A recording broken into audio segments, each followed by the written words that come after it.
Everybody, at 7 o'clock we're going to get started. Welcome. Thanks for coming out. This is a new adventure for us, taking our meeting on the road to another community partner. So this is great that they're hosting us. Just a few little housekeeping items. The calendar is not here because I forgot it, but I have my copy here, so if you get a chance, and if you're a library volunteer for the month of May, if you want to come up and sign it. The sign-in book is here, so if you didn't get a chance to say that you're here tonight, when you're browsing, come on up and sign in. Our next monthly meeting is on May the 12th, and we're having a fellow come from London, and his specialty is online cemetery. So the cemetery sources like Find My Past, Find a Grave, A Billion Graves, the Gen Web one. He's going to come and talk to us about that, so I think that's going to be a really interesting one. On June the 9th, we had a change in our speaker. Ann Fisher, she's been compiling histories of Chatham-Kent doctors. There's actually a binder in our research library that she's compiled, and she has a website as well. So she's going to come and give a presentation on that. So I'm sure she's going to just pick a few of the doctors and tell us a little bit of family history background on them in the project. And then in September, the British Home Child, a little bit of a special event. We're going to host it together with the Chatham-Kent Historical Society, and we're going to host it where they have their venue. So we're going to be taking it on the road again, and we're going to go to the Cultural Center. So between the two groups, we're going to host this, and we're going to have a speaker come from the British Home Child SIG. She's going to come and she's going to speak on the British home children. So there's flyers up here if you want to take one with you so that you know what's going on. I'm not sure if everybody knows, but we're holding family history classes. Linda Bonnyfield from the Latter-day Saints Church in Windsor, she's been researching for 40 years, as a wealth of knowledge. She's going to come down and hold our classes. So if you're interested or you know somebody, please pass the word around. The first class is supposed to start on Monday, so we're definitely looking for people that are interested in taking those classes. I think that's it. So the agenda for tonight is we're going to introduce the ladies, watch a film, have a little browse around, a little bit of tour, and then you can ask them some questions. Then we're going to go into their research archives. And again, they have interesting things in there that we can take a look at. If you have questions, we'll gather back here, have a little bit of wrap up, and then we'll have some refreshments and the time for socialization. So without further ado, ladies, would you like to introduce yourselves? Yeah. Thank you. Welcome to the Chatham-Kent Black Historical Society. I'm Samantha. This is Dorothy Wallace. So we're going to start the day with a film that kind of ties up all the local Black history of the area. And after that, like she said, we're going to let you guys browse around, answer any questions you have, and then show you our archive room that we're working on indexing and inventorying right now, which we're excited about. Do you have anything to add, Dorothy? Nope, that's it. Oh yeah, and we'd like to remind you about our John Brown Festival. It's happening May 6th, Saturday, here. We have tickets available tonight. They're $25. With that is included a lunch. It's a roast beef dinner lunch. There will be 4 guest speakers that day, singers. Great event, happens every year. Yes, and we also want just to remember in June for the 1934 baseball team. The University of Windsor got a grant to tell that story, and we partner with them, helping them.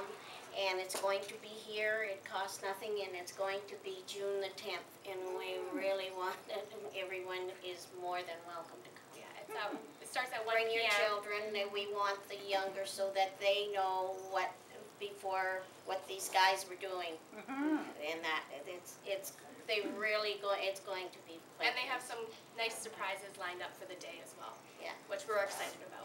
We know them, but we can't. Okay, so I'll get the movie started for you guys.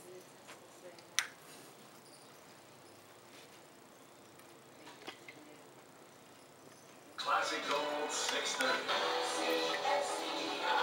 And good morning, I'm Kristen Glass. We take a look at that CFCO precision high-speed office. Partly sunny and hot today. Listen to thunderstorms and Like its namesake in England, Chatham sits along the Thames River. It became a city in 1895, and in the more than 100 years since, it has undergone numerous changes and enhancements. Nestled in the heart of some of Canada's richest farmland, Chatham has attracted industry and business, much of which supports the surrounding farmers. Although the city is expanding and new construction is springing up,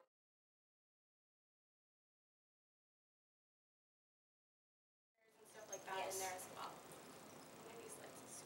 And How often are your rooms open to? So we are here Monday through Friday, 9 to 5 for the research room and self-guided tours. For tours during the spring and winter, we're here 10 till 3 for like walking tours and stuff like that. But for research and self-guided tours, 9 to 5. If the building's open on weekends and stuff, this room is usually open as well. Any more questions? Okay, you guys can start browsing and let us know if you have any questions along the way. Yeah, maybe on 50. I'm going to turn off the blue light.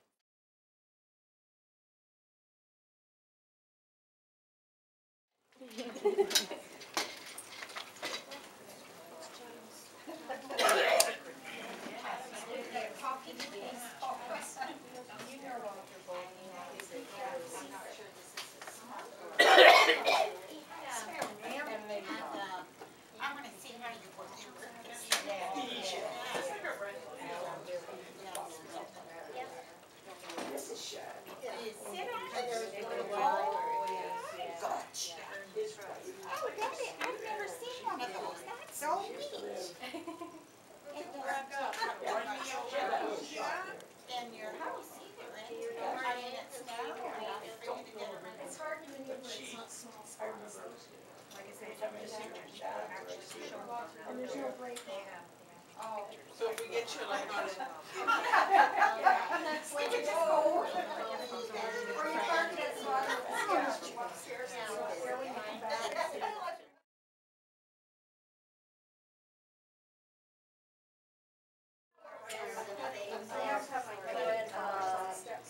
Personally, And, no, I like, cost, family members. all the small girls and she is sad and their relatives and things Gwenny would definitely remember. If you wouldn't mind. Gwenny, there's a young man here who would like to ask you a question about the shed.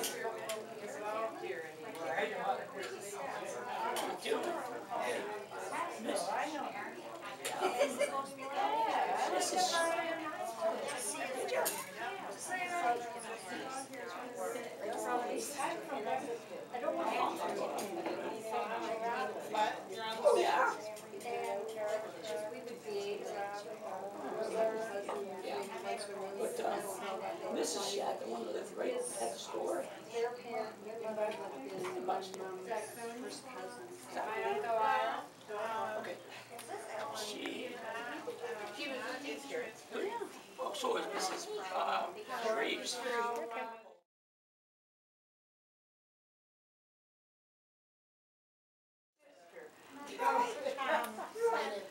She was such a mistake.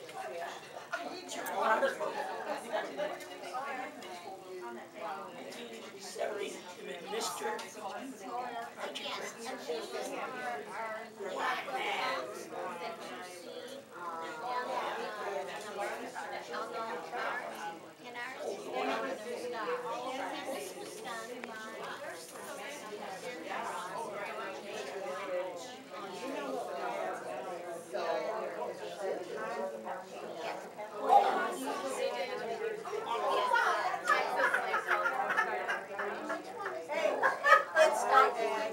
I was supposed to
My dad was with a lot of people, a lot of guys, a lot of men, a lot of guys that from oh yeah. Chatham-Kent. Ran Timberland, but the other ones worked on the other ones. My dad worked on the railroad. Charged 14 years old, driving these bikes. They all did a lot of things. I mean, No, I mean like for working. yeah. But you know.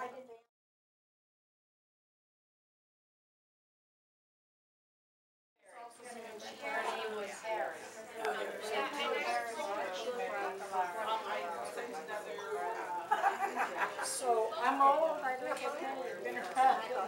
But you know. Can you find me in that pictures there? Which picture's that? Anyway, I'm in that one. Oh, I showed you at Harper's Ferry. I'm the only one in the picture living now. Which picture is that? Is that here? Easter stuff. Oh, down here. I had a big afro. Right there, and that's my husband. He worked at the post office here in Chatham for years. Don. There's my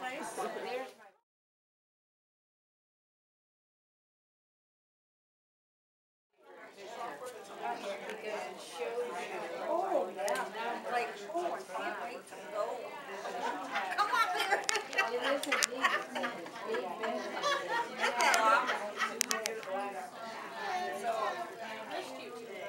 I was reading up a lot about that. One girl trying to get a job. Get a job. She's really famous.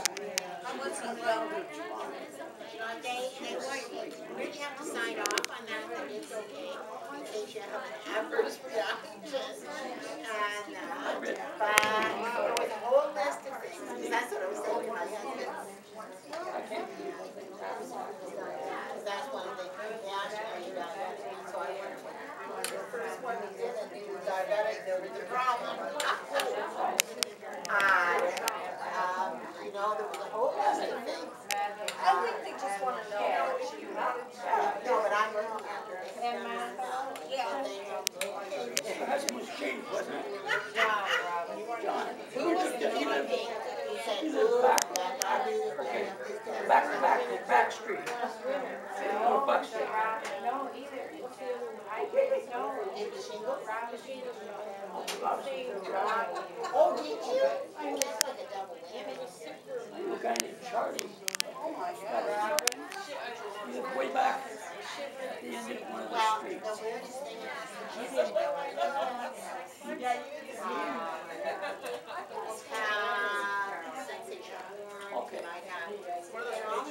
Just like, I can feel it. Yeah. And it was only, that's when they took the drip on. Anyway, yes, like I always go. I go back.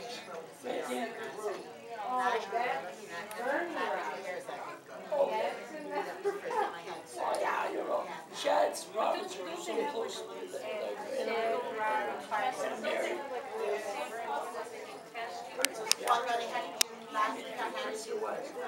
After I met Archie, I kind of ran into every one of his brothers before they passed away. And it was actually, this is a cyst. I knew his son was young. I bet you was that brother who called Chatham because he didn't want anything to do with the money and took that lease so they wouldn't get it. Yeah, Well, I've been in Chatham, I've been in this area.